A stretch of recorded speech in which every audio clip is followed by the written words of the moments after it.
You gotta know what's going on in our community. So together we can make a change, you and me. Oh, yeah, be in contact. Last month, we discussed Atlanta's alarming HIV rate. Recently, the CDC declared the HIV problem in the city a public health emergency. According to an article published by Emory University School of Public Health, there are some zip codes in the Atlanta area with HIV and AIDS rates that are 6 to 8 times higher than the national average. Currently, Atlanta is ranked number 4 in the nation for new HIV cases. And these new cases of this incurable virus is impacting African American men, women, and even teenagers at an alarming rate. We are continuing this conversation with the intention of changing the story from problem to problem solved, because currently AIDS is the leading cause of death for Black men in Georgia between the ages of 35 and 44. They are dying due to poverty and lack of insurance because we have failed them, and we need to change that. This week, we are concluding the conversation with my esteemed panel, Nicole Buffon, CEO of Cannabis World, Kevin Walker, licensed associate professional counselor, Freda Jones, peer specialist with Stomp It Out Stigma, and LeRoy McLaurin, director of operations for Project Red Paint. And speaking of LeRoy, a couple of weeks ago, he invited us into his home for an intimate look at the life of someone living with HIV. Take a look. Yeah, my baby boy. You gotta eat too. You hungry because you licking on me. You ready to get some food? Follow me in the kitchen. Yeah, come on. Let's eat. Let's eat. Let's get this going here.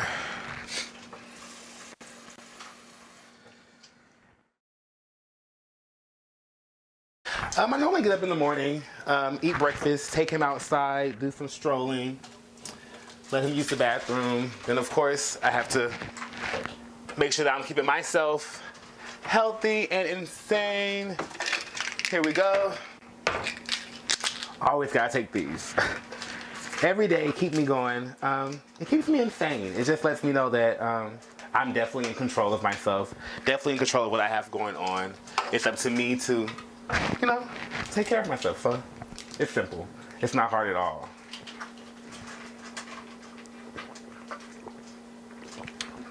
And just one of those a day, I'm good to go. But it's Jamvoya. It's just a tablet that allows me to manifest into who I am naturally. Just be my ultimate self. It doesn't weigh me down. But it's something that's always going to keep my body positively functioning well. And so it keeps me going. It allows my viral load and my CD4 count to stay at a normal and keep me undetectable while living with this thing we call HIV. Just living with it. Hey man, save me some. He's like, no, none of that for you. Welcome back to part 2 of our discussion, HIV in the community. Let's talk about it. And that's what we're doing. Right now we've got, again with us, Miss Nicole Buffon, Regional Director of the Caribbean for Minorities for Medical Marijuana, Kevin Walker, Licensed Professional Counselor, Miss Freda Jones, Peer Specialist with Stomp Out Stigma, and Heather Ivy, and LeRoy McLaurin, Director of Operations for Project Red Paint.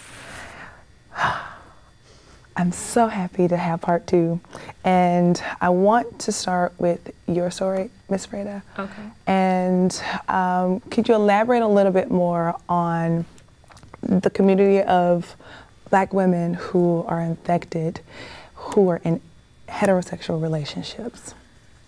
I have a large number of women that I support. And I would say 90% of those women got infected through heterosexual contact, being either they're married or they're in a committed relationship. And it's that common thread that I've learned over the years that a lot of us have. And it starts with the low self-esteem. Because if your self-esteem is high enough, you're going to demand that he put that condom on. And I was going to ask you. So that's that common thread, child molestation. Yes. A lot of women in my network have experienced child molestation, and it's that common thread: low self-esteem, child molestation, and the support that you need. It's just it's lacking there. And if you get 20 women in one room and you ask them, start from day one when you was born up until your adulthood life, and you will see that we have some of the same things in common. And I can speak for myself, and I probably can speak for some of the other women. It all started from the child molestation. We in the community, we are not getting to the core of that apple. It's something deeper than that nice Honey Crisp apple that we are not getting to the core of it. Until we get to the core of that apple, we're going to continue having women getting infected with HIV. Now, are a lot of the women who are infected, are they infected because their partners are secretly in the closet and they need a female so that, okay, Mr. LeRoy, I was just about to say, okay. I got that. And then that can go, that conversation go very deep, and this is just my opinion. And my opinion is based on what I see in my office, because I give support, like I said earlier, I give support to everybody. And I have that young man sitting in my office, and I want to know, so that way I know how to support him, what happened. Let's talk about day one. And real quickly, what kind of support are you offering? I'm offering peer support. Okay. Peer support, and what does that look like? Everybody. That's a great job. I love it. It's not even a job to me. I just so happen to get paid for it. Got it. It's not even a job. You hit the jackpot. I think I'm out here for that. But what I see is that he was not comfortable enough to be gay. We have a problem in this black community allowing our young black boys to be gay. I know a lot of parents probably want to scratch the screen at me right now, but leave your babies alone. If they choose to be gay, give them that love and that support that they need, and stop putting them out the house. I want to, all right, LeRoy, we're going to let you drop the mic moment on it. We're going to let you do that right now. I want, Kevin, talk about your experiences as a professional, as a counselor for men who say, look, I'm living this closeted life, this secret life. Have you had those experiences when someone's come in like, I cannot come out the closet, I can't tell my wife, I can't tell my mom? I haven't had too many people that address that issue. Even as a counselor, there are skeletons in the closet that we still don't get to see unless we bring it out of people. And you'll have people that'll sit right in front of my face and will say that they're being honest, but they're really not. So, and why is that? Why is that, you think? The stigma that goes along with being gay. And people, if they found out that their significant others found out, they could potentially lose their family. There's a lot of things that they can lose for coming out. We're going to go back to him because I think he's squirming over there. So right now, if you live in Georgia, I think it's what, 5.6 million Georgians? 1 in 51 have the likelihood of catching HIV. That's the scenario, that's the rate right now. In your world, in your experience, talk about the brothers who cannot say, I'm gay, I can't be myself, but I need this woman, and I'm sorry if I hurt her or whatever the case may be, but I can't live in my truth. It's not that they can't say it or they can't live in their truth, they're afraid to do it. Which I don't know why most men are like that. I know men I have dealt with who are in relationships married to women who have kids and who wants to be with a guy to fulfill their needs, something that their wife may not be doing at home that they enjoy. But you also get those men who have been living this life for years, but they have to get this woman to cover up for their jobs or their colleagues or friends or their buddies who they hang out with, just to be who they're really not. And it's disheartening to the women because they have to deal with this man who's afraid to be their true selves, but to marry someone and put them through hell the whole time and not be honest with them, like you're ripping their life apart. And why is that? Why is Go that? there. I was the new age, an independent woman. I'm an entrepreneur, and I found gratitude in being with couples.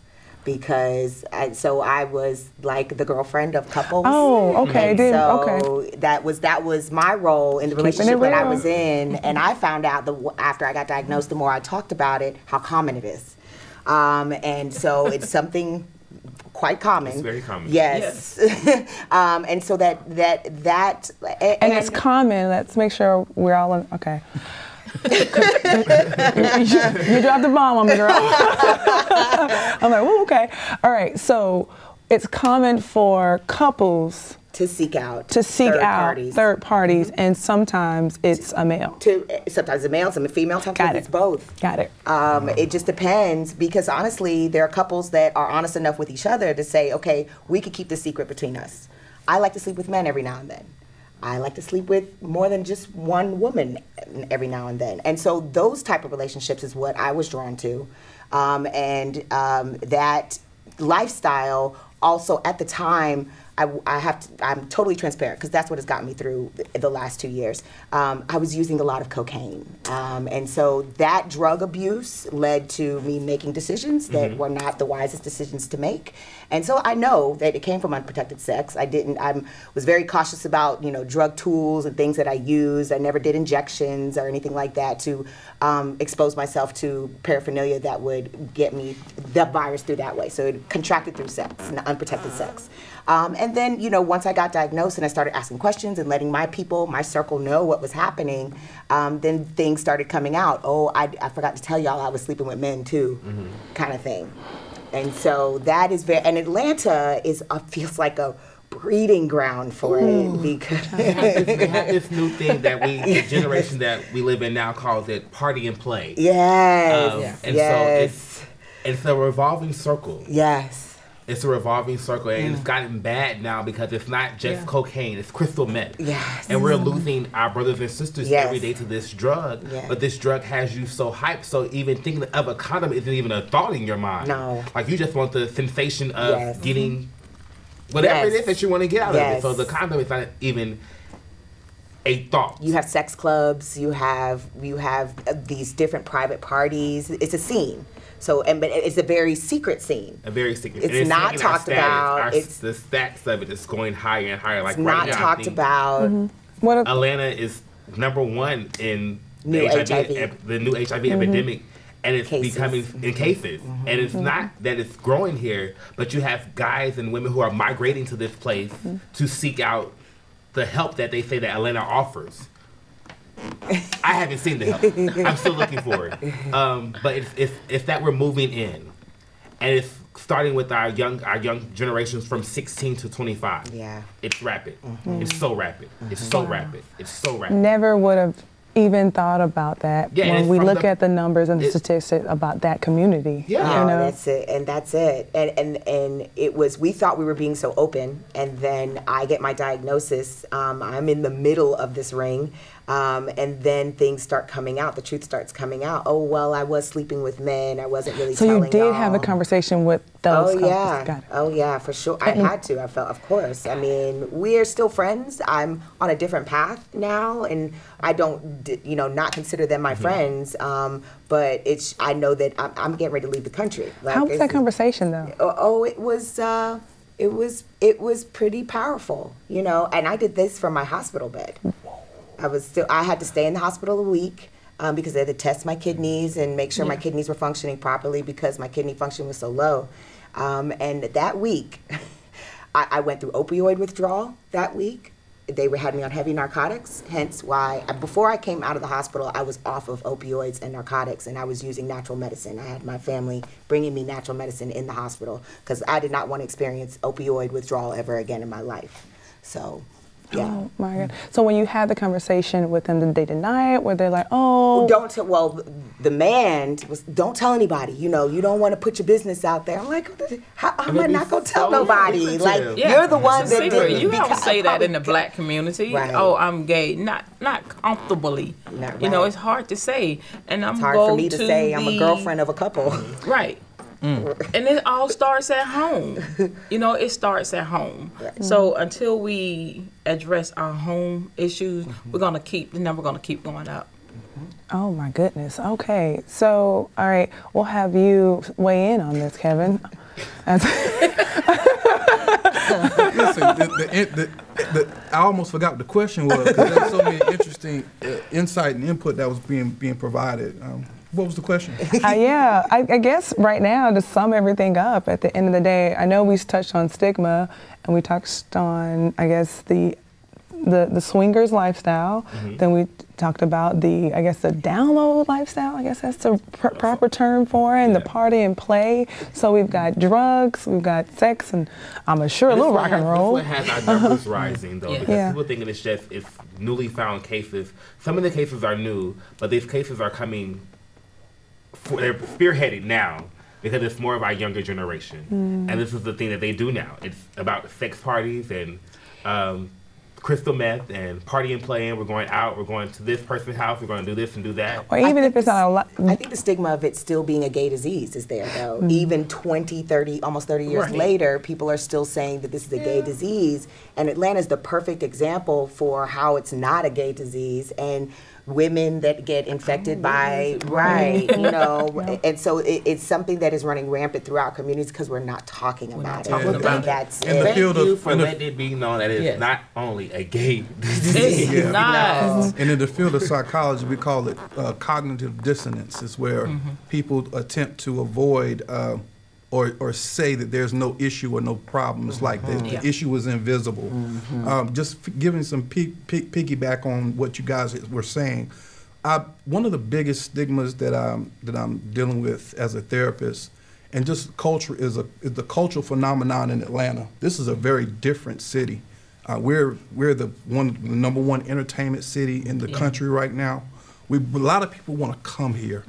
A lot of people from different races, ethnicities, and that gay community does come here. They come here for support. They feel comfortable here. This is the place where the gay community is more accepted. So you do have people that come here. They come for that reverence and support that they think that they're going to get from the city. But that what is it again? Dissonance. Cognitive there dissonance. you go. Cognitive dissonance is essentially what not just the gay community, not just our females, but our swinger couples are dealing with. It's not just a gay issue, it's a everybody issue. It's a community-wide issue. And I guess we'll touch a little bit on that when we get back. And now, a word from our sponsors. Georgia Power is always working to make the connection with our customers even stronger. With innovative solutions to make your life easier, thousands of places to pay your bill. Find rate plans that fit your lifestyle. Get questions answered in person or on social media. Even purchase energy-efficient products online. Now more than ever, there are so many new ways to connect to Georgia Power. Learn more at georgiapower.com.